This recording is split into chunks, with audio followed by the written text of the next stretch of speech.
Selamat pagi Bapak Ibu, saudara-saudara sekalian. Kita akan membaca dari Matius pasal yang ketiga, ini ada 12 ayat, maksudnya ayat 1 sampai dengan ayat 12. Membaca 12 ayat ini, saya membaca ayat 1 sampai 6, nanti terus kemudian bahasa Inggris akan dibaca ayat 7 sampai 12. Saya membaca terlebih dahulu Matius 3 ayat 1 sampai 6. Pada waktu itu tampillah Yohanes Pembaptis di padang gurun Yudea dan memberitakan, bertobatlah sebab kerajaan sorga sudah dekat. Sesungguhnya dialah yang dimaksudkan Nabi Yesaya ketika ia berkata, ada suara orang yang berseru-seru di padang gurun, persiapkanlah jalan untuk Tuhan, luruskanlah jalan baginya. Yohanes memakai jubah bulu unta dan ikat pinggang kulit dan makanannya belalang dan madu hutan. Maka datanglah kepadanya penduduk dari Yerusalem, dari seluruh Yudea dan dari seluruh daerah sekitar Yordan. Lalu sambil mengaku dosanya, mereka dibaptis oleh Yohanes di sungai Yordan. But when he saw many of the Pharisees and Sadducees coming to his baptism, he said to them, "You brood of vipers, who warned you to flee from the wrath to come? Bear fruit in keeping with repentance, and do not presume to say to yourselves, 'We have Abraham as our father.' For I tell you, God is able from these stones to raise up children for Abraham. Even now the axe is laid to the roots of the trees. Every tree, therefore, that does not bear good fruit is cut down and thrown into the fire. I baptize you with water for repentance, but he who is coming after me is mightier than I, whose sandals I am not worthy to carry. He will baptize you with the Holy Spirit and fire. His winnowing fork is in his hand, and he will clear his threshing floor and gather his wheat into the barn, but the chaff he will burn with unquenchable fire." Demikian pembacaan firman Tuhan, mari kita masuk dalam doa. Let us pray.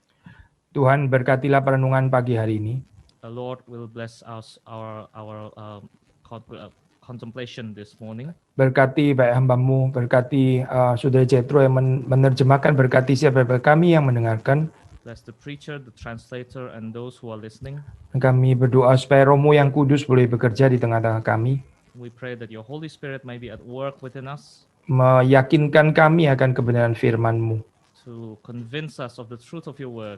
Di dalam nama Tuhan Yesus Kristus kami berdoa, kami mohon, kami bersyukur. In the name of the Lord Jesus Christ we pray. Amen. Amin. Sudah kita membaca ini ya di dalam bagian ini kalau LAI memberikan judul ini tentang Yohanes Pembaptis, dan indeed memang Yohanes Pembaptis sangat disoroti di sini. Now we read this part, and this part gives the title of John the Baptist because John the Baptist is the spotlight here. Kita memberikan judul yang diambil dari ayat yang ketiga, yaitu persiapkanlah jalan untuk Tuhan. This title is come from the third verse, which said, "Prepare the way of the Lord." Ya, tentu saja yang suara yang berseru ini tidak lain tidak bukan adalah ya Yohanes Pembaptis. And of course, this voice is none other than John the Baptist. Tapi kita ingin membaca dari ayat 1, kita merenungkan di situ sekali lagi muncul ya ini istilah padang gurun ya, wilderness, ini setting Yohanes Pembaptis. But we read again in verse 1, which is the setting of John the Baptist, which is the wilderness. So kalau kita membaca di dalam kitab nabi-nabi seperti dalam Yeremia, Hosea, lalu Ezekiel, ya ini adalah padang gurunnya adalah tempat of new beginnings. Now, if we read the prophets such as Jeremiah, Isaiah, or Ezekiel, this wilderness is actually the place of a new beginning. So ini sesuatu yang kita bisa pahami dalam hal ini ya, ada kaitan dengan new beginnings, pasti bukan tanpa pertobatan, bukan tanpa repentance. Now we can also connect this with, which is that a new beginning is not without repentance. Nah, repentance ya tentu saja nggak cocok kalau kita taruhnya di party atau di celebration atau itu repentance nggak terlalu cocok lah di tempat-tempat seperti itu ya pasti. And as we know, repentance is not a theme fit in a party or celebrative moment. Repentance is not that kind of theme. Iya, repentance bukan di palace gitu ya, bukan di travel area gitu. Ya nggak cocok lah repentance dikaitkan dengan jalan-jalan gitu misalnya. Sudah pasti nggak cocok banget lah. So repentance is not something that fits with the image of a palace or a traveling, having fun and all that. Tapi kalau kita mengaitkan di sini merenungkan repentance and wilderness, memang klop sih ya. But repentance and wilderness, on the other hand, is something that fits together. Orang kalau mau bertobat ya dia di tempat yang nggak ada apa-apanya seperti ini, di tempat yang kering seperti ini. Justru inilah tempat pertobatan. Somebody who repents in a place like this, in a dry where nothing else is there. Makanya saya di dalam ini ya, di dalam tradisi apa itu, termasuk di dalam sejarah gereja ya, itu ada yang namanya desert fathers, orang-orang yang sungguh-sungguh hidup itu mau mengabdi kepada Tuhan dan mereka ada di wilderness.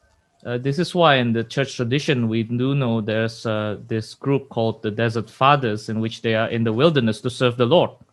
Ya, mereka adalah orang-orang yang mungkin dianggap apa ya, aneh gitu oleh orang-orang yang tanda kutip normal gitu ya. Seperti Yohanes Pembaptis juga bisa dianggap aneh di sini. And they are sometimes regarded as weird people, as John the Baptist is sometimes also regarded as kind of a freak, perhaps.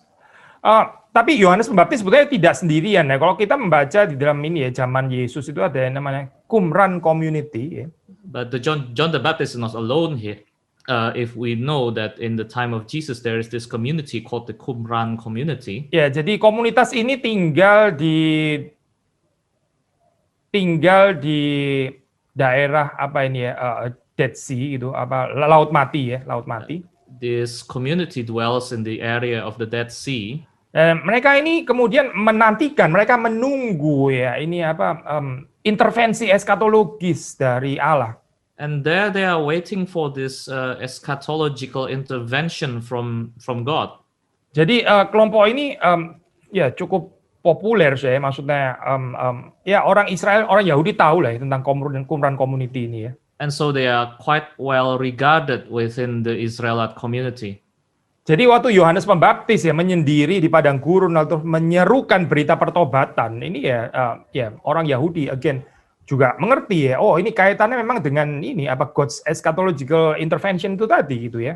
And so when John the Baptist presents himself as one who dwells in the wilderness, the Jews would have understood that this has something to do with that divine intervention and eschatological intervention. Nah, soalnya waktu kita membaca ini Matius secara istilah ya, dia khusus ya, ini apa dibanding dengan penginjil atau Injil sinoptik yang lain, dia pakai istilah kerajaan sorga instead of kerajaan Allah gitu. Now we know that Matthew uses a very specific term here that is not used by other gospel writers, which is the kingdom of heaven instead of the kingdom of God. Ya, ini kita tahu ya, ini sebetulnya sinonim ya, karena ada perikop-perikop yang sebetulnya itu paralel. Misalnya ini apa, Markus menggunakan kingdom of God, tapi Matius menggunakan kingdom of heaven. Now we know that these two terms are actually the same because we see in the parallels between Matthew and Luke or Mark actually that it is the same between the kingdom of God and the kingdom of heaven. Saudara, kita nggak perlu terlalu apa ya over interpret lah di zaman ini. Kepentingannya Matius apa ya pakai kingdom of heaven, kok nggak mau pakai kingdom of God gitu ya. Saya baca di komentari beberapa ada discussion gitu ya, setelah terakhir kesimpulannya adalah ya kayaknya nggak terlalu ada arti apa-apa gitu. Waduh, saya merasa beberapa waktu agak terbuang baca discussion itu ya. We do not need to dwell too much about this difference in term. Why Matthew used this particular term? Because as we read it, some commentators in the end has this conclusion that there's not such a matter between this use of these terms. Tapi yang lebih penting adalah ini sih, konsepnya itu apa sih sebetulnya, whether kingdom of God atau kingdom of heaven ya. The more important thing to discuss is what is the actual meaning and significance of these terms, the kingdom of God. Ini bicara tentang pemerintahan atau ini ya, ruling dari Allah ya di dunia ini. And this speaks about the rule of God in this world. Dan rule of God ini adalah sesuatu yang dinamik, bukan sesuatu yang statis ya, bukan sesuatu yang statis tapi dinamis. And that this rule is actually something that is dynamic and not static. Soal kerajaan sorga ya kita bisa ini ya kerajaan sorga kita bisa tentu saja benturkan, kontraskan dengan ya kerajaan sorga ya, bukan kerajaan yang di dunia ini. And so the kingdom of heaven, we can contrast that with saying that this is not the kingdom of the world. Kerajaan dunia ini ya diperintah oleh manusia dan biasanya oleh manusia yang gila dengan kuasa, jabatan, power. Kingdom of the world is ruled by men and usually men who thirst for power. Allah itu maha kuasa ya, tapi dia memerintah bukan seperti pembesar-pembesar atau penguasa-penguasa di dunia ini. God is omnipotent, but he does not rule like the rules of men. Nah, so kalau kita membaca di dalam Matius ya, memang indeed ini kerajaan sorga termasuk salah satu central theme. And so we read in Matthew, this kingdom of heaven is one of the central themes, Ya, seperti Lukas juga kerajaan Allah termasuk salah satu central theme ya. just as in Luke, kingdom of God is one of the central themes. Tapi kalau kita membaca Yohanes, mungkin kerajaan Allah bukan nggak ada sih ya, tapi kerajaan Allah mungkin sulit untuk kita mengatakan dalam Injil Yohanes itu central theme gitu. It is unlike the Gospel of John, which has themes of the kingdom of God, but it is not the central one. Tapi Matius misalnya memiliki satu diskursus ini ya, particular discourse tentang apa ini ya, parables of the kingdom, tentang perumpamaan kerajaan sorga. Matthew, however, does have a particular discourse about the kingdom of God. Jadi sekali lagi menyatakan memang ini pembicaraan tentang kerajaan sorga ini penting untuk Matius. And so we can conclude that this discussion about kingdom of heaven is something that is particularly important to Matthew. Nah, seruan daripada khotbah Yohanes Pembaptis ini sederhana ya, bertobatlah sebab kerajaan sorga sudah dekat. This sentence from John the Baptist is very simple: repent because the kingdom of heaven is here.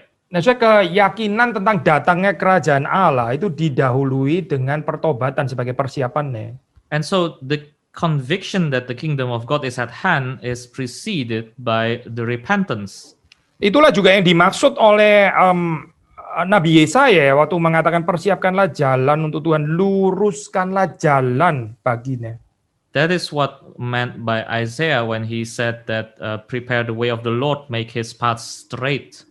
Luruskanlah jalan itu maksudnya jalan itu tadinya itu apa ini namanya, berliku-liku ya, itu berbengkok-bengkok gitu, bukan jalan yang lurus, itu jalan perlu diluruskan. To make a path straight means that beforehand the path is not straight, it is crooked. Ya, crooked straight di dalam hal ini ya, jalan yang berliku-liku itu adalah apa? Saya tidak lain tidak bukan adalah kehidupan yang tidak bertobat. What is that crooked path? It is none other than the life which is without repentance. Nah, so ini bagian yang penting ya, soalnya kita tentu saja bisa menghayatinya dengan sederhana. Eskatologi itu berarti penghakiman gitu kan ya, barang siapa yang tidak bertobat dia akan dihakimi.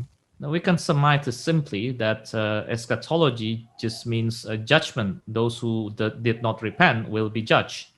Tetapi juga di dalam pengertian yang positif di dalam hal ini ya, eskatologi itu juga berarti adalah datangnya pemerintahan Allah itu ya, dan orang yang nggak bertobat yang nggak bisa berbagian di dalam cerita ini. But more positively, the eschatology judgment means that the kingdom of God is come, and those who did not repent cannot take part in it.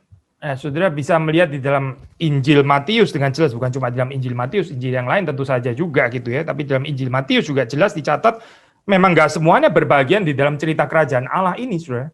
And you do see that in Matthew's gospel or other gospels that not everyone is taking part in this kingdom. Nah, ini kita melihat ya banyak orang pada saat itu seperti apa ini ya, terekspos ya dengan pengharapan Qumran community yang ya disegani itu ya. Tapi ya ini mereka cuma tahu-tahu doang, tapi mereka juga kayaknya waktu betul-betul diajak mau terlibat deh, mereka nggak ready gitu, nggak betul-betul mau bertobat. And so many people may know the Qumran community or admires them, but when it comes to involvement, not many of them would actually do that. Bahkan saya ini di dalam liturgi sinagog ya, di dalam zamannya Yesus itu kita sudah pernah mengkhotbahkan ini suatu pembahasan The Lord's Prayer versi Injil Lukas ya, tapi sudah lama. And even in the synagogue's liturgy, we have already discussed this in our past sermons. Yaitu Kaddish Prayer ya, yang disebut dengan doa Kaddish. That which is called as Kaddish Prayer. Ya, ini sekali lagi ya, ini menjadi satu elemen yang ya ini regular muncul di dalam liturgi sinagog di dalam zaman itu. This is something regular in the synagogue's liturgy at that time. Ya, ini adalah konklusinya. Konklusinya itu apa? Saya baca ya di sini ya. And it has a conclusion like this. May God let His kingship rule in your lifetime and in your days and in the whole lifetime of the house of Israel, speedily and soon. Biarlah Allah itu berkuasa dalam hidupmu dan keluargamu segera, bukan cuma di hari ini tapi segera. Ya, jadi sudah ini pengharapan eskatologis ini setiap kali sudah diulang terus gitu ya. Untuk orang Yahudi ini sesuatu yang belongs to their liturgy sebetulnya. And so this is something that is continually repeated along in their liturgy. This is something a part of their moment to moment. Nah, ini yang mengkhawatirkan kan ini ya, saya ibadah setiap minggu sih ngomong kalimat ini gitu ya. Doa sih ngomong ini lagi.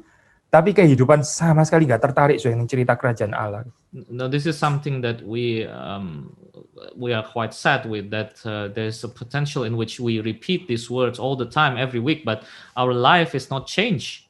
Atau mungkin ya kalau tanya orang Yahudi seperti ini ya mereka bilang, ngawur, kita bukan nggak tertarik ya, kita sangat tertarik. Or if we ask them, maybe they will say that no, we are very interested in this. Lalu terus persoalannya di mana, Sue? Kenapa mereka nggak berbagian dalam cerita kerajaan Allah versi Yohanes Pembaptis atau Yesus Kristus? And so what is the problem here? Why do they not take part in the story of repentance, even if it's by John the Baptist or Jesus? Saudara perhatikan ya, karena mereka punya ide mereka sendiri tentang kerajaan sorga. It is because they have this alternative idea about the kingdom of God, their own idea of it. Mereka punya pemahaman eskatologis mereka sendiri. They have their own idea of eschatology. Dan ini yang lebih mengkhawatirkan, Saudara kan ya. This is very worrisome. Mungkin kalau kita tanya jemaat di Kelapa Gading, kita juga bukan nggak tertarik loh, yang namanya Allah, yang namanya Yesus, yang namanya kerajaan Allah, kita tertarik, kita religius, kita Kristen. Now, if we ask our own congregants, maybe they would also say the same thing. We are very interested. We are Christians. We do want to know about this. Ya sudah, orang-orang Farisi, Saduki, Sanhedrin dan mereka juga tertarik juga kok sebetulnya. Tapi with their own imagination, itu persoalannya. And the Pharisees, the Sadducees, they are interested in this, but with their own idea of it. Saudara, yang bahaya itu bukan cuma indifference ya, mau tahuan gitu ya, tapi juga konsep imajinatif yang dari diri sendiri, yang nggak cocok dengan apa yang diberitakan di dalam firman Tuhan. So what is dangerous here is not just mere indifference, but also this tendency to create our own understanding that which does not come from the Bible. Saya harap waktu kita merenungkan firman Tuhan, ya, waktu kita mendengarkan firman Tuhan, itu terjadi terus-menerus koreksi ya di dalam kehidupan kita, dan kita betul-betul dengan rendah hati mau dikoreksi. It is my hope that when we listen to the Word of God, we always continually get corrected, and we do want to get corrected. Nah, soal ini ya di dalam pemahaman daripada Yesaya gitu, khususnya the so-called Deutero Yesaya ya, itu New Exodus ya. New Exodus itu kan merupakan satu tema ya di dalam Deutero Yesaya. Saya belum selesai kalimatnya, tapi terjemahin dulu.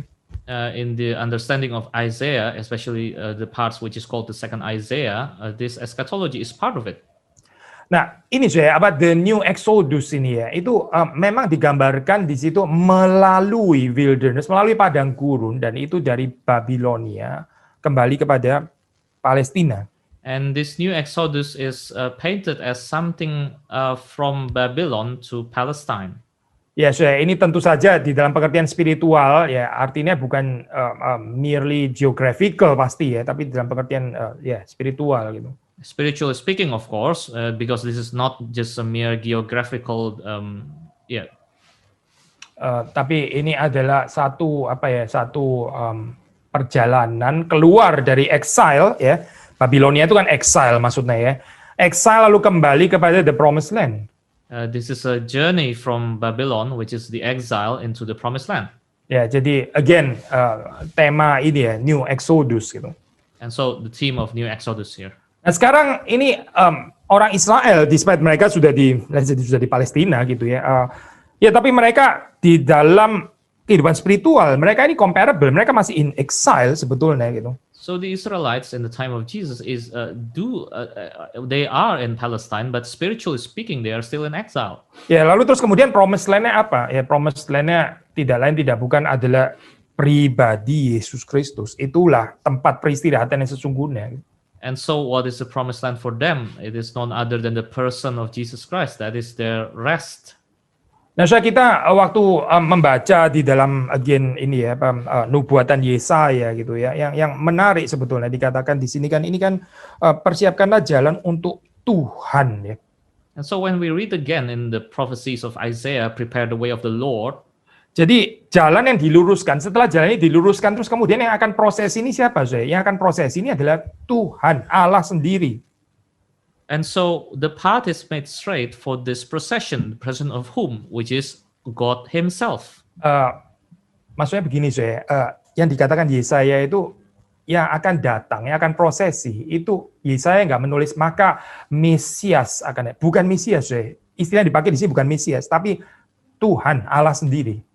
Please note that the term Isaiah used is not that the procession is by the Messiah, but by God Himself. Tentu saja kita orang Kristen kita tahu ya, Yesus Kristus itu adalah Mesias dan dia juga adalah Allah yang sejati, jadi nggak ada persoalan dalam hal ini ya. As Christians, we do know that the Messiah and God is actually the same person in Jesus Christ, so there's no problem for us. Tapi maksudnya gini loh, saya di dalam pengharapan orang Israel itu ya, yang setelah jalan ini diluruskan, terus kemudian akan datang, ya itu adalah Allah sendiri gitu. But it is important to note that in the hopes of the Israelites, the one who is to come after the path is made straight is God Himself. Dan saudara bisa bayangkan ya, ini apa kekeliruan mereka ya, atau bahkan juga kekecewaan mereka. Kok yang datang dalam bentuk human figure kayak begini gitu? And so you can understand or imagine their disappointment when they see that the one who comes in a human figure. Ya mereka tentu saja sulit ya saya untuk ini ya, untuk mengerti, memahami, ya percaya Yesus ini adalah Allah sejati gitu. And so this is very hard for them to comprehend that Jesus is a real God. So by the way ini ya, saya ini cuma side note saja gitu. Ini menurut apa ya. Di dalam biblical scholarship, saya kita tahu bahwa itu figur Mesias itu nggak harus Allah. Figur Mesias itu sebetulnya dimengerti sebagai manusia. Jadi kalau orang ditanya di situ, Mesias itu Allah atau manusia? Jawabannya ini jelas sekali, manusia. As a tangent, we do know if we explore scripture that in the Old Testament, it is not necessary for the Messiah to be God. We can know if somebody would ask who is the Messiah, they would say it is a human figure. Justru yang mencengangkan ini bahwa Mesias ini ternyata juga adalah Allah sendiri. Nah ini yang mencengangkan sebetulnya gitu. The surprising side here is that the Messiah is actually God also. Jadi sekali lagi orang Israel, orang Yahudi itu terus menantikan Tuhan yang akan datang, jalan yang diluruskan, terus kemudian Tuhan datang, ya, terus kemudian yang datang Yesus Kristus. So once again, Israel's expectation is that the path will be made straight, and then after that, God Himself will come. But then the one who came actually was Jesus Christ. Nah, ini makanya sudah jadi batu sandungan akhirnya gitu di dalam kepercayaan eskatologi banyak orang pada saat itu. You can see how this has become a stumbling block for those who expects a different kind of eschatology. Nah, yang mempersiapkan ini ya, yang menyerukan ini adalah Yohanes Pembaptis ya. That who shouts this aloud declares this is John the Baptist. Yohanes Pembaptis ini ayat 4 dikatakan dia memakai jubah bulu unta, ikat pinggang kulit. And in verse 4 it is said that John wore a garment of camel's hair and leather belt around his waist. Nah, so kalau membaca 2 Raja-Raja pasal 1, saudara tahu ini gambarannya itu dekat sekali dengan Nabi Elia ya. Now you know if you read 2 Kings chapter 1 that this is an image meant to evoke the prophet Elijah. Ya, Elia sendiri situ digambarkan sebagai seseorang yang juga akrab dengan wilderness, akrab dengan padang gurun. Elijah is depicted as one who is on friendly terms with the wilderness. Bahkan Yesus sendiri mengatakan ya, ini explicitly ya mengatakan bahwa Yohanes inilah Elia yang datang kembali. And Jesus does himself said explicitly that John is this returning Elijah. Jadi pengharapan ini memang betul sedang digenapi sekarang ya di dalam zaman itu. And so this expectation is being fulfilled at that time. So kita membaca di sini ya makanannya belalang ya, madu hutan ya. Ini saudara, kalau kita orang modern baca ini sepertinya kayak ini, aduh remote bener ya gitu ya, highly ascetic gitu. We read that his food was locust and wild honey, and as modern people we would say that this is very remote. Ya, saya nggak tahu saudara pernah makan nggak ya belalang. Saya ada kesempatan kalau nggak salah berapa waktu lalu waktu pelayanan di Jawa Tengah ya kalau nggak salah, atau di mana ya itu ada. Wah ya Gunung Kidul bener. lalu kita makan yaitu insects gitu ya. I don't know if you had the opportunity, but we have already had the opportunity to eat actually insects. Itu high protein, high protein. It's very high protein. Nah itu ya sebetulnya kalau sudah membaca di dalam imamat ya ini adalah satu-satunya ini ya type insect jenis insect yang boleh dimakan menurut hukum Musa gitu. And if you read Leviticus, you will notice that this is the only type of insect that can be eaten. Ya, buat kita sih rather kayak makanan eksotik ya. Tapi ini kalau diterjemahkan di dalam ya makanan modern, ini ya comparable dengan udang, udang. And so, if this is translated into our world today, this will be comparable to prawns. Ya jadi kalau sudah dengar prawn ya kayaknya nggak asketik banget gitu ya. Maksudnya gini loh, saya mau ngomong mungkin penafsiran kita dengan membaca Yohanes Pembaptis terus yang dilihat seperti kayak ini ya tadi ya Pak Jethro bilang ini kind of freak figure dan sebagainya. Mungkin juga boleh dikoreksi dalam hal ini ya. And so when we see this, our understanding about John that is very ascetic and far away may need to be corrected here. Katakanlah asketiknya kita pertahankan masih bisa, tapi jelas bukan karena dia makan belalang yang aneh itu yang orang nggak makan. Sebentar, yang nggak makan tuh orang modern, saudara dan saya gitu. And so while the ascetic aspect we can still pertain, but the aspect that we see him as a freaky figure, it's freaky for us modern people and not really a reality in that way. Nah, yang ditekankan di sini nih, saya ini nih ada tafsiran yang bagus ya dari seorang komentator. Dia mengatakan begini, dia bilang ini dengan Yohanes Pembaptis dia makan belalang dan madu hutan. Itu maksudnya apa, Dia itu mencukupkan diri dengan ini kutipannya food which grew by itself, dengan makanan yang tumbuh dengan sendirinya. Now there's this insightful commentary that by stating John is eating just locusts and wild honey is that he is contenting himself with what is readily available, a food that grows by itself. Maksudnya adalah ini adalah betul-betul satu figur yang mencukupkan dirinya dengan pemeliharaan ilahi. That is to say that John is being content with divine providence. Nah, ini sangat comparable meskipun ini ya motifnya lain gitu. Maksudnya ini bukan tentang mana, bukan tentang roti, tapi belalang dan madu. Tapi secara prinsip sebetulnya dekat sekali dengan orang Israel yang dipeliharakan Tuhan, mana itu. And so conceptually, it is very similar to how the Israelites themselves were at a time kept by divine providence through manna. Maksudnya kita bisa mengatakan Yohanes Pembaptis asketik. Oke, kita bisa bilang, oke, dia asketik, betul dia asketik. Tapi asketik itu apa sih sebetulnya gitu? And so on to the ascetic part. What is actually being ascetic? Asketik itu bukan nyeleneh, asketik itu bukan freak gitu ya. Orang lain pakai apa, kita pakai apa gitu misalnya. Orang lain makan apa, kita makan apa gitu misalnya. Orang lain tidur jam berapa, kita tidur di jam yang lain. Bukan itu kali, artinya asketik itu bukan. Ascetic is not being a weirdo or being different for the sake of difference. Tapi asketik itu adalah ya ini orang yang bisa seperti anak kecil ya mencukupkan dirinya dengan pemeliharaan Tuhan, the food which grows by itself. An ascetic is somebody who can be content with what the Lord provides. That's it. Yes, seringkali dalam kehidupan kita menjadi khawatir, kita hidup ini jadi ribet banget, repot banget. Karena apa ya? Karena kita ini terlalu banyak mengelola kali ya. Kita nggak mencukupkan diri dengan apa yang disediakan Tuhan gitu.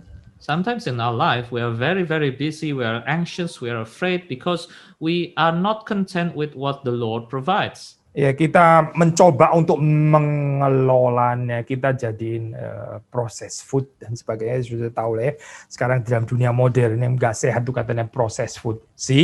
Alkitab sudah bilang dari kapan-kapan kan ya. We try to process something out of it, we try to make something out of it. We are not content with it just being it is, and you do know that in the modern world, processed foods are actually those food which is not really healthy. Tapi ini perhaps ya kita message-nya adalah bukan tentang food saja, being ascetic ya. Tapi sekali lagi ya, di dalam kehidupan ya, kita try to process a lot of things. Akhirnya semakin kita proses, semakin gak sehat akhirnya. The point here is that we are actually we regularly process things in our world, and it ends up being really not healthy for us.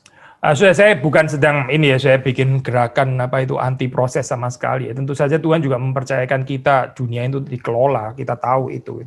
Now, I'm not saying that we should make a movement of anti-food processing, because the Lord did make the world to have a processing aspect to it. Iya, tapi poinnya adalah ya beware the dangers of over processing gitu ya di dalam hal ini kayak gitu. Dan bukan cuma food sekali lagi, tapi juga banyak hal yang lain. The point here is to beware of the over processing of foods or other things in our lives. Over processing ini yang membuat kita jadi nggak bisa dengar berita seruan pertobatan dan menikmati realita kerajaan Allah. The over processing that makes us unable to hear and celebrate the word of God. Ya, Yesus Kristus sendiri pernah membandingkan ini ya, pakaiannya Yohanes Pembaptis dengan pakaiannya Herodes gitu ya. Jesus himself once compared the garment of John with that of Herod's. Ya, Herodes kita tahu memang nggak berbagian di dalam realita kerajaan Allah. Now we know that Herod does not have a part in the kingdom of heaven. Terlalu sibuk dengan processing clothes, processing garment, terlalu sibuk dengan urusan itu. Too busy with over processing garments, clothes. Ya, kembali lagi saya ini anulah minor lah ini ya Pak. Bukan message utama tentu saja di dalam perikop yang kita baca ini. So back to our major point here. Tapi sekali lagi saya, ini kita melihat di sini Yohanes Pembaptis ini menyerukan berita pertobatan dan dia membaptis ya. Jadi ini ada link ya somehow antara pertobatan, repentance, confession, baptism.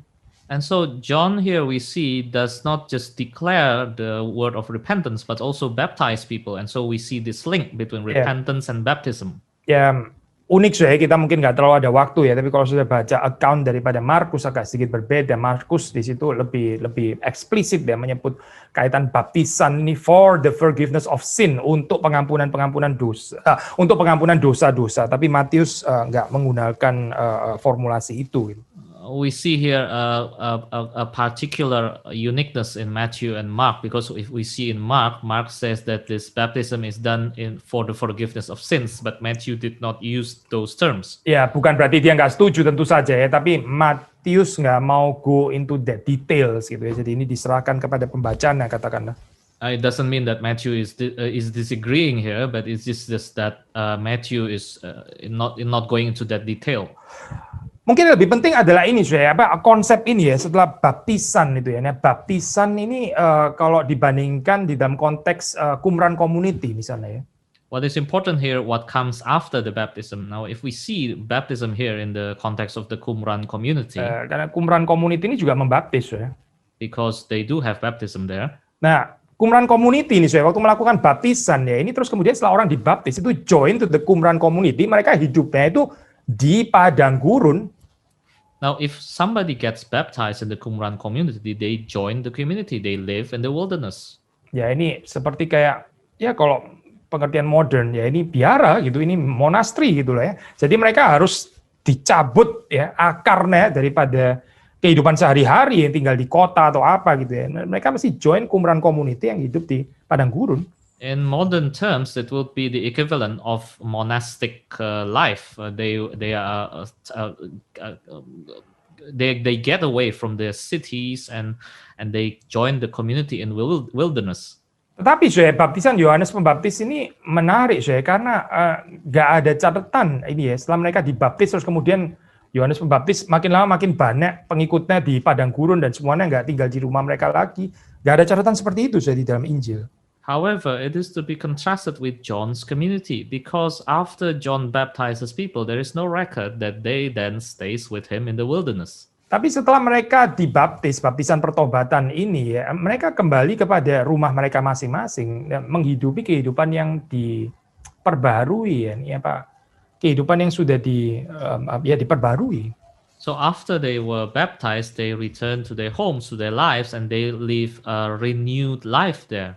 Nah, saya ini ya seperti yang seringkali ini ya ditekankan juga di dalam spiritualitas Protestan kan ya, bukan saudara melarikan diri dari dunia. This, as we know, is something emphasized in the Protestant ethic that we do not escape from this world. Tetapi saudara kembali kepada realitas saudara masing-masing di mana saudara berada, tapi saudara sudah punya worldview yang berbeda, saudara punya sikap hati yang berbeda. Rather, we return to where we came from, to our lives, but we return with a renewed perspective, renewed life. Di situ kita menjadi terang, di situ kita menggarami dengan bukan bikin komunitas sendiri ala Truman Show yang hidup di studio atau whatever gitu ya, studio Kristen, tapi bukan. We became light and salt where we are. We do not form a different separate community just like the Truman Show.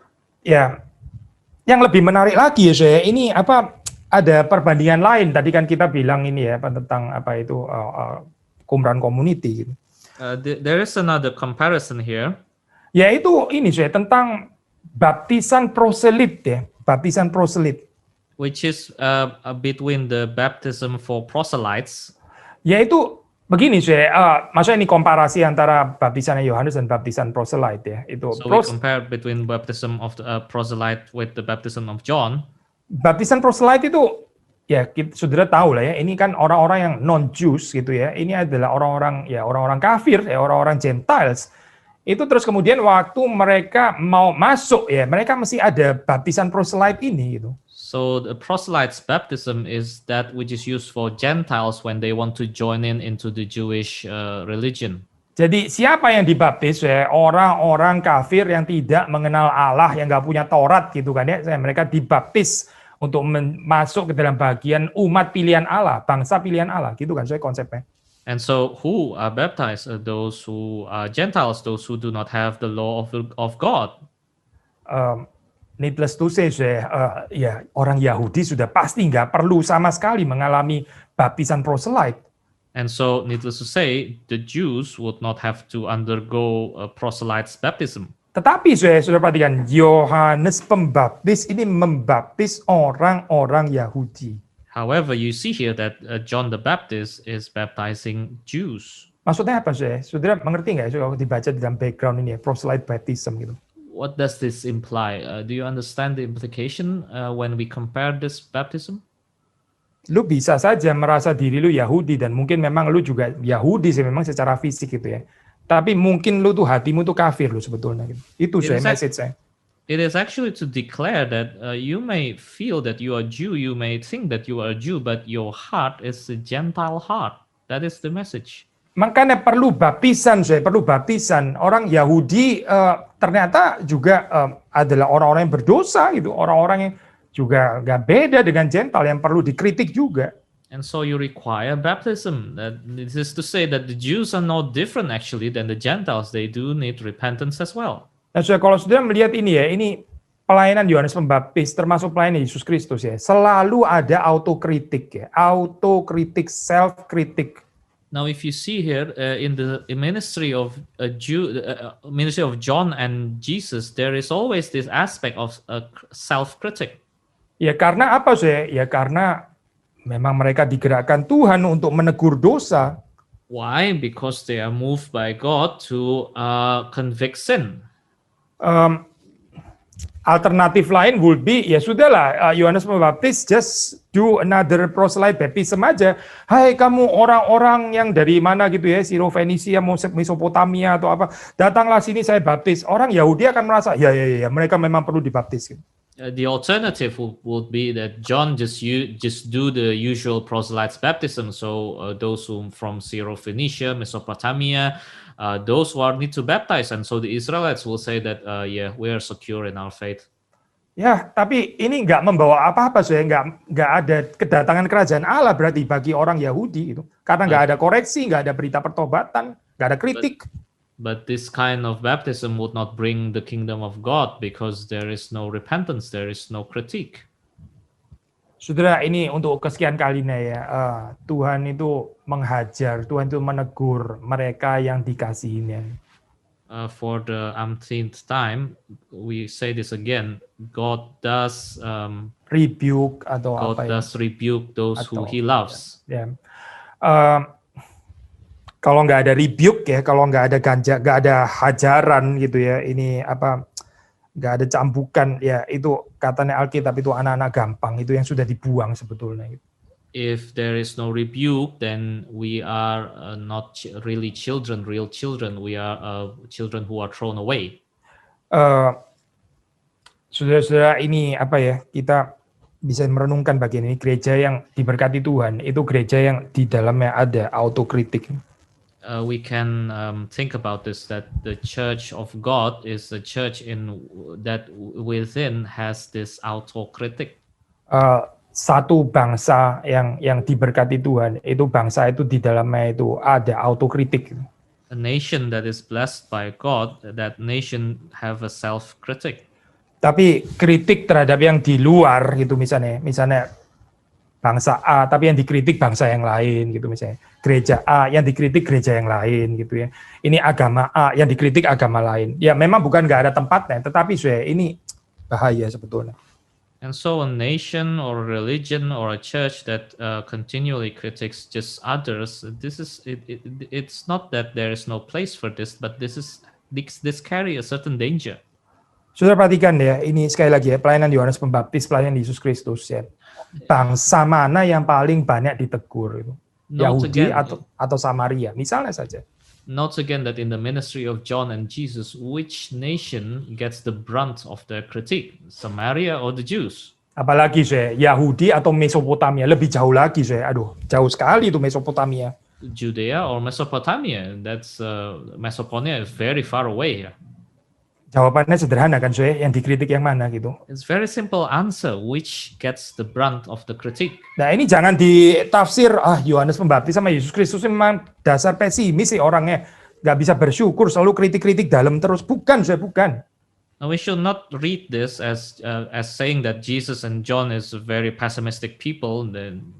Inilah ciri khas orang yang diutus oleh Tuhan. Orang yang diutus Tuhan di satu tempat, ya tentu saja dia akan membereskan tempat itu. Masa diutus ke satu tempat, dia beresin tempat yang jauh di sana. Ya diutus ke tempat itu saja, ini logika sederhana sekali kan, This is the simple characteristics of those who are sent by God to a place. They will rebuke that place. They will work on that place, not somewhere far away.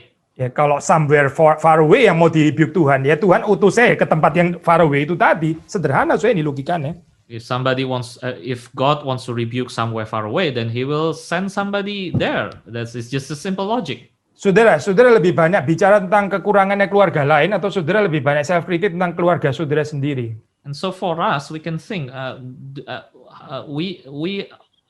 how often do we say things about other families, or do we critique our own families? Saudara lebih banyak bicara tentang kelemahannya gereja lain, atau kita lebih banyak membicarakan tentang kelemahannya gereja kita? Do we speak about the weakness of other churches, or do we speak about our church's weakness? Sekali lagi Yohanes Pembaptis bukan melakukan proselyte baptism. Dia melakukan baptisan untuk orang-orang Yahudi. Once again, John the Baptist did not do a proselyte's baptism. He did a baptism for the Jews themselves. Perhatikan implied kritik ini ya, implied kritik di dalam tindakan baptisan ini ya, ini betul-betul message-nya kuat sekali gitu. You will see that this message is very powerful, what is implicit in this act of baptism. Lalu di dalam bahasa Indonesia di sini ditulis ya, ini terjemahannya sebetulnya kurang tepat ya di situ, ayat 7 ya, dikatakan di situ, banyak orang Farisi dan orang Saduki datang untuk dibaptis. Sebetulnya ini rada keliru terjemahannya. Orang Farisi dan orang Saduki datang untuk dibaptis. Now in the nation we see in verse 7 that the Pharisees and Sadducees come to be baptized. This is not a correct translation. Tapi kalau sudah bandingin dalam terjemahan Inggris misalnya di sini ya, lebih tepat mengatakan the Pharisees and the Sadducees are coming to his baptism. To his baptism. Ya, jadi ini mereka datang untuk melihat baptisannya Yohanes gitu, bukan datang untuk dibaptis maksudnya. The more accurate translation is, for example, in English, it is said that the Pharisees and Sadducees coming to his baptism. This is not coming to be baptized. It's just coming to see his baptisms. Mereka ini datang untuk memata-matai saja gitu sebetulnya. They come to observe, to spy. Nah inilah gambaran ini ya. Mana kita perlu baptisan? Ini harus betul-betul mengerti komparasinya baptisan Yohanes dengan baptisan proselyte. Mereka akan berpikir, memang kita ini kafir apa sampai perlu dibaptis lagi gitu? And so these are the people who does not feel the need to be baptized because they understand the implication of the comparison between John's baptism and the proselyte baptism. They would say that we do not need any baptism because we do not need to repent. Yohanes berkata kepada mereka sangat keras ya, hai kamu keturunan ular beludak, siapakah yang mengatakan kepada kamu bahwa kamu dapat melarikan diri dari murka yang akan datang? Ini judgment ya. And so no wonder that John said to them, you brood of vipers who want you to flee from the wrath to come. This is judgment from John for them. Mereka nggak rendah hati enough saya untuk repent gitu. Mereka tidak humble enough untuk meluruskan jalan itu ya. Hati mereka yang liku-liku itu. They are not humble enough to repent. They are not humble enough to see their crooked hearts. Lalu bagaimana saya ini? Apa terus kemudian untuk orang-orang seperti ini ya? And so what comes for these people? Ya sekali lagi ya, penghakiman gitu. Judgment. Dan apa yang dimaksud di sini ya? Pertobatan yang sesungguhnya. Nah, ini penting saya bagian ini ya. And what is true repentance that is meant here? This is the important part. Kas ya, ini profil teologi daripada Matius, yaitu apa saya? Menurut Matius, pertobatan yang sejati itu adalah menghasilkan buah. And this is a very unique characteristic of repentance for Matthew. That is, repentance is making fruits, bearing fruit benar. Nah, di dalam Matius ya mungkin profilnya agak sedikit atau berbeda penekanan dengan Pauline theology. Matthew's theological profile has a different emphasis than Paul's, for example. Ya, kita lebih akrab ya, orang-orang Protestan lebih akrab dengan Pauline soteriologi ya. Ini diselamatkan melalui iman ya, kasih karunia. So we Protestants is more familiar with the Pauline soteriology, which is we are saved by faith through grace. Kebalik. Sorry. Yeah, through faith by grace. Oke, through faith by grace ya. Ini nah kalau sudah membaca di dalam Matius, tentu saja Matius bukan nggak percaya ya. Ini the importance of the grace of God. Tentu saja ini mercy and grace of God juga. So Matthew, it's not that Matthew does not underscore the importance of grace. Tetapi penekanannya di sini adalah lebih kepada perbuatan ya. But the emphasis here is about what comes after, what works comes after that.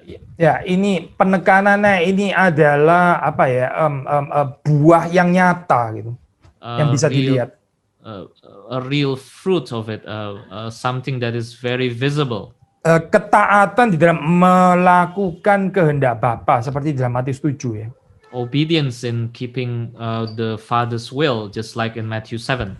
Ya, Matius 7 nanti kita akan ada waktunya sendiri untuk merenungkan ini, tapi saya antisipasi terlebih dahulu. So we will someday preach about this, but I'm just anticipating it here. Ya, dikatakan di situ bukan setiap 7 ayat 21 ya, bukan setiap orang yang berseru kepadaku Tuhan, Tuhan akan masuk ke dalam kerajaan sorga, melainkan dia yang melakukan kehendak Bapakku yang di sorga. So Matthew 7:21 says that not everybody who says to me, Lord, Lord, will enter into the kingdom of heaven, but those who do my will, the Father's will. Ya, dan saudara baca di dalam eschatological discourse sama, yaitu penghakiman ya. Yang membedakan itu apa, Yang membedakan adalah perbuatan ya. Yang membedakan. If you read in the eschatological discourse, you will see the same pattern. What makes the difference here is what you do. Sekali lagi ini kembali lagi kepada pasal atau perikop yang sedang kita bahas, yaitu di dalam pasal 3 ini tadi. So back again into the third chapter here. Nah, saudara membaca di situ Yohanes mengatakan ayat 8, jadi hasilkanlah buah yang sesuai dengan pertobatan. So we read in verse 8, bear fruit in keeping with repentance. Yang kita lakukan itu matters ya. Saudara jangan bilang ya yang penting yang di dalam hati saya toh. Ya, menurut Matius yang kita lakukan itu penting, saudara. What we do matters. Do not just think that the important one is just what we feel in our hearts. Matthew here says that it is important what we do. Saya sudah berkali-kali mengatakan kepada saudara ya, kekristenan itu bukan urusan retorik ya, bukan urusan perencanaan, bukan urusan beautiful idea, tapi apakah betul-betul kita tuh menghasilkan buah? I continually say to you that Christianity is not about principles or what we plan or what we say in our hearts, but it is about bearing fruit. Kalau buah itu nggak ada, ya berarti ini apa silogismus praktikus ya, practical syllogism. Menurut practical syllogism, ya berarti nggak ada pertobatan sebetulnya karena nggak pernah ada buah kok. If there's no fruit, then by simple logic, then there's no repentance. Kita bisa saja bilang, oh saya sudah bertobat, saya seperti kayak sudah menyesal, saya kapok dan sebagainya. Buahnya yang dinanti oleh Tuhan gitu. We say we repent, we don't want to do that again, but what the Lord is waiting for is the fruit. Saudara, Tuhan berjalan-jalan di kebun anggur kita ya. Dia mau memetik, dia mau menikmati. Tapi kalau nggak ada buah, God is walking around in our vineyard and he would want to enjoy it, but if there's no fruit, then lalu kita bilang, ya Tuhan, saya menyesal loh, saya nggak kasih pupuk benar. Tuhan, saya menyesal, saya keliru menanam dan ya menyesal is one thing, buahnya mana, buahnya gitu. And then we are going to say that, Lord, we are very repentant. We did not water this garden well. Well, that's fine, but where is the fruit? Sekali lagi ya, kekristenan itu jangan direduksi cuma urusan emosionalisme, sentimentalisme dan sebagainya. Memang ada tempat untuk afeksi tentu saja ya. Tapi sekali lagi ya, penekanan di sini ya, ini bicara tentang buah yang harusnya ada di sini. So again, do not reduce Christianity into a mere emotionalism or sentimentalism. Affection does have its place, but the one thing is important here is the fruit. Ya, kita membaca ini ya, buah itu apa gitu. Kita bisa membaca dari perspektif Matius ya, tapi kita juga bisa membaca daripada ini ya, Pak, whole biblical theology.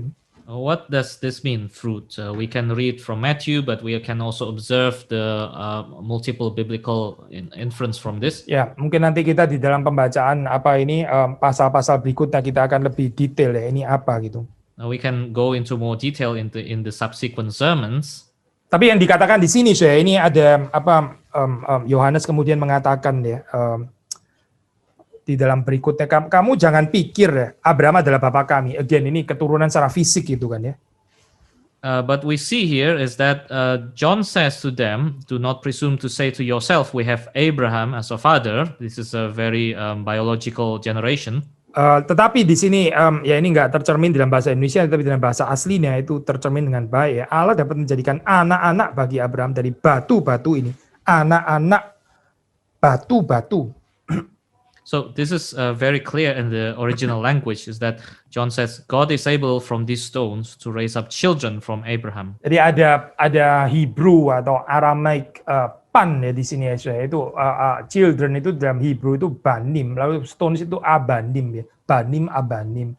Kalau di dalam Aramaic itu benaya, abnaya ya, itu stone gitu. So benaya, abnaya. Yeah. So there is this intentional pun in the language here, because stones is abanim and children is banim. So abanim and banim. Maksudnya siapa sih yang dimaksud batu-batu ini? Tentu saja tidak lain tidak bukan adalah ya orang-orang kafir itu, Gentiles yang sebetulnya nggak harusnya ya menjadi anak-anak Allah, tapi mereka diadopsi. And so who is meant by these stones, which is the Gentiles, that they are not supposed to be the children of God, but they are being adopted into it. Karena mereka yang boasting mereka adalah children of God, children of Abraham, ternyata nggak menghasilkan buah, Because those who actually claim that they are children of God, they do not bear fruit. Sekali lagi yang matters itu bukan klaimnya saudara dan saya, kita ini anak-anak Allah, kita ini orang Kristen. Bukan klaim itu yang matters menurut Yohanes Pembaptis. Yang matters itu kita ini bearing fruit atau tidak. And so for John again, what matters is not that we claim to be the children of God or not. It is that we bear fruit or not. Saudara kita ini hidup untuk memberkati orang lain, atau saudara dan saya hidup hanya untuk diri kita sendiri. Ini loh yang matters. Do we live to bless others, or do we live only to bless ourselves? This is what matters. Waktu saudara hadir itu orang lain diberkati, atau waktu saudara hadir, saudara seperti spons yang menyedot berkat itu masuk ke dalam kehidupan saudara, dan saudara menjadi penerima berkat saja.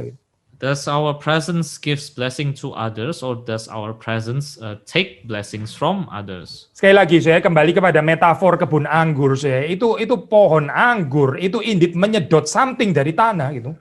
To return to the vineyard analogy, the vineyard does absorb something Ya, from the ground. Kita bukan dibenarkan karena kita absorbing something dari dunia ini, bukan, itu bukan kekristenan, saudara.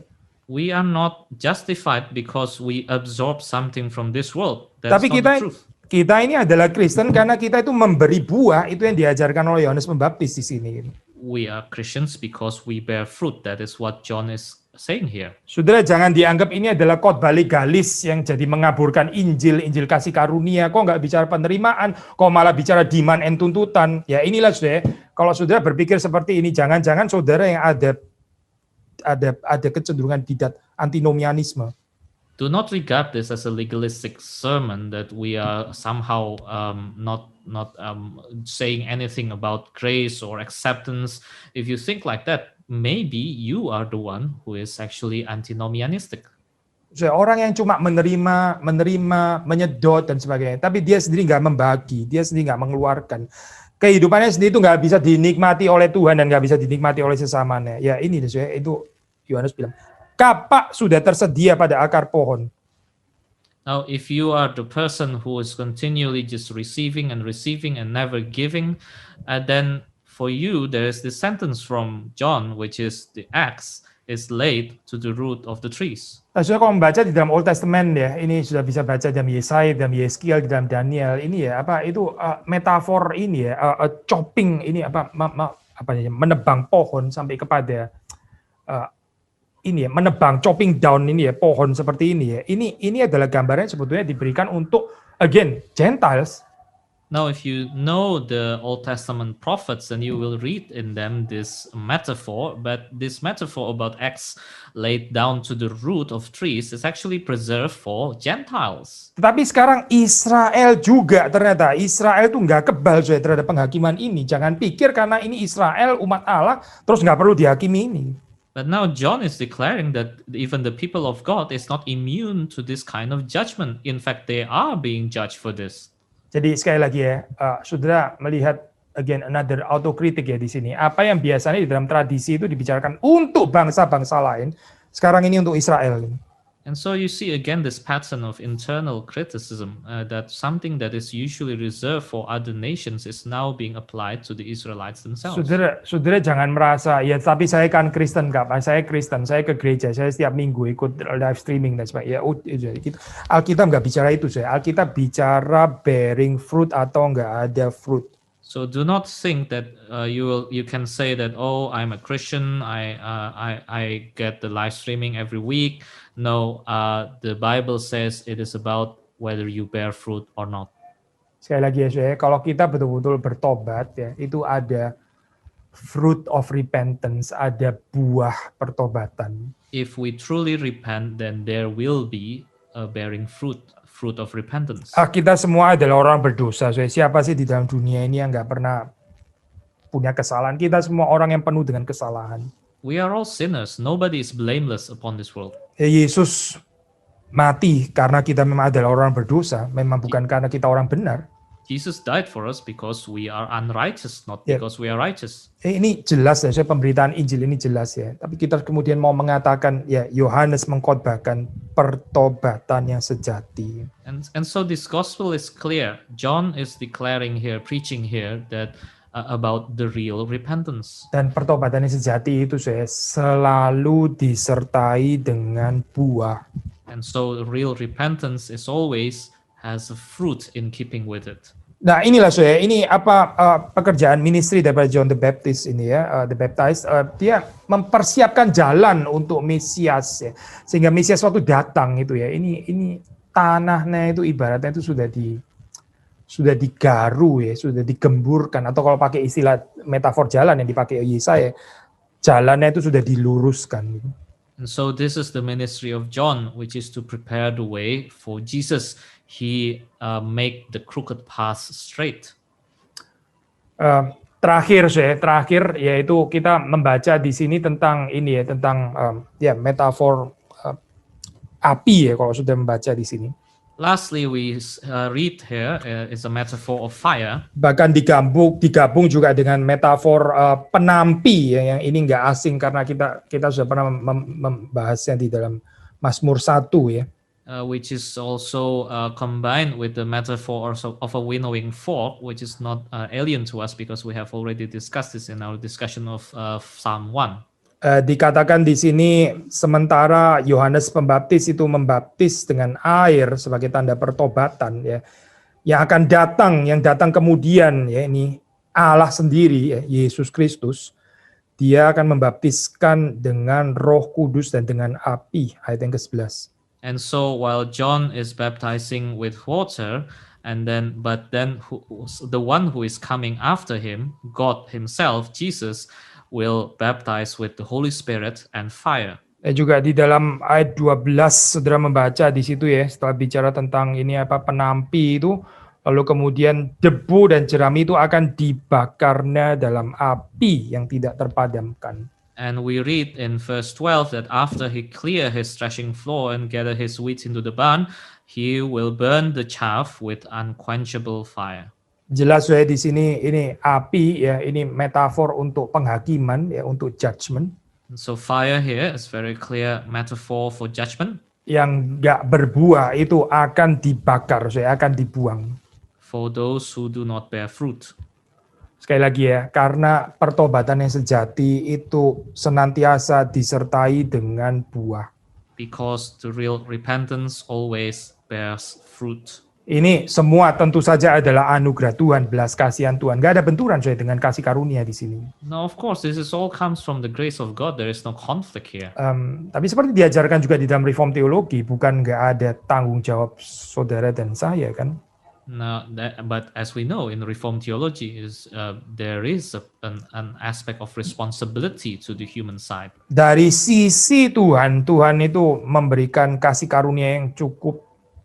From God's side, He gave enough grace. Bahkan berkelimpahan.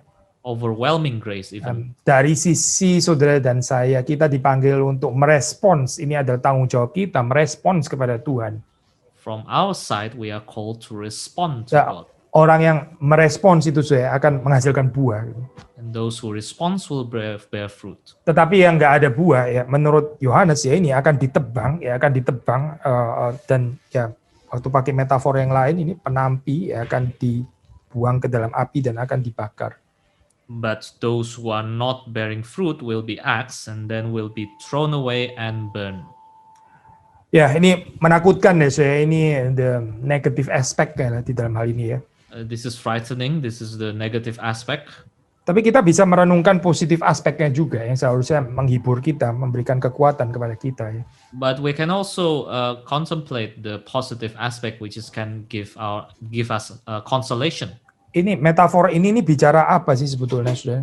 What is this metaphor talking about really? Ini sebetulnya bicara tentang remnant ya. Ini sisa-sisa itu ya, sisa-sisa dari umat Allah yang sejati yang dikuduskan, dipurified, disucikan, dimurnikan.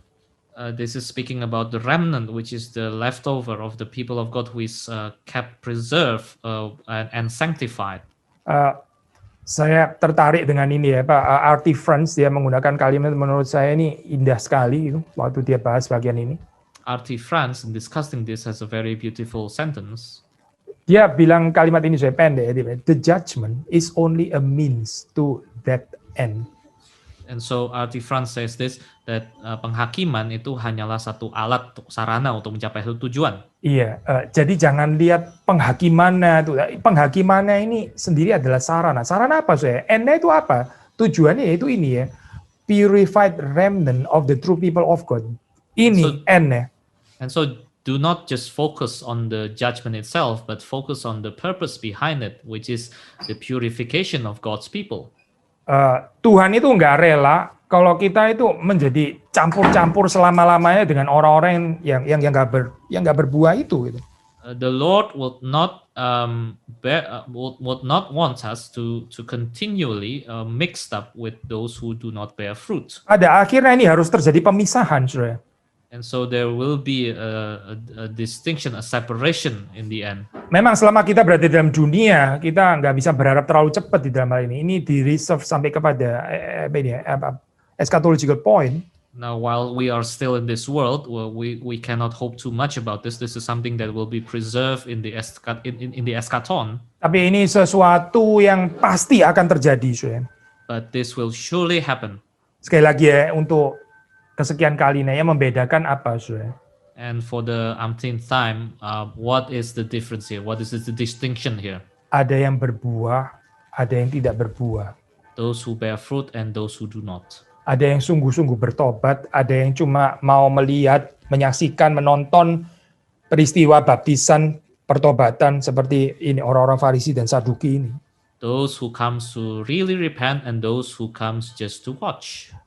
Tapi saudara dan saya bukan orang-orang seperti itu. Kita adalah orang yang diundang untuk masuk ke dalam. But we are not people like that. We are people who are invited to come inside. Orang-orang yang mengerti, melihat, dan berada di dalam realita kerajaan sorga. Who understands and who took part in the reality of the kingdom of God. Kiranya Tuhan memberkati kita semua. May God bless us all. Kita masuk dalam doa, minta saudara Jethro untuk menutup di dalam doa. Let us pray. Bapa di surga, kami bersyukur untuk apa yang Tuhan telah berikan dalam hari ini, dalam khotbah pada hari ini, dan dalam kehidupan kami.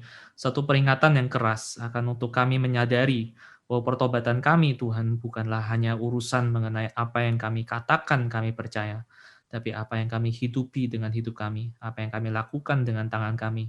Apakah kehidupan kami memberikan buah, apakah kehidupan kami menjadi berkat bagi orang lain, atau kehidupan kami hanya menjadi kehidupan yang mencari-cari berkat. Kiranya Tuhan yang boleh menolong kami, karena kami tahu Tuhan melihat semua hal ini, inilah satu hal yang tidak mungkin untuk kami lakukan, terlepas dari anugerah Tuhan. Kiranya Tuhan yang boleh bekerja di tengah kami, dan kiranya kami boleh meresponi apa yang Tuhan kerjakan. Dalam nama Tuhan Yesus kami berdoa dan bersyukur. Amin.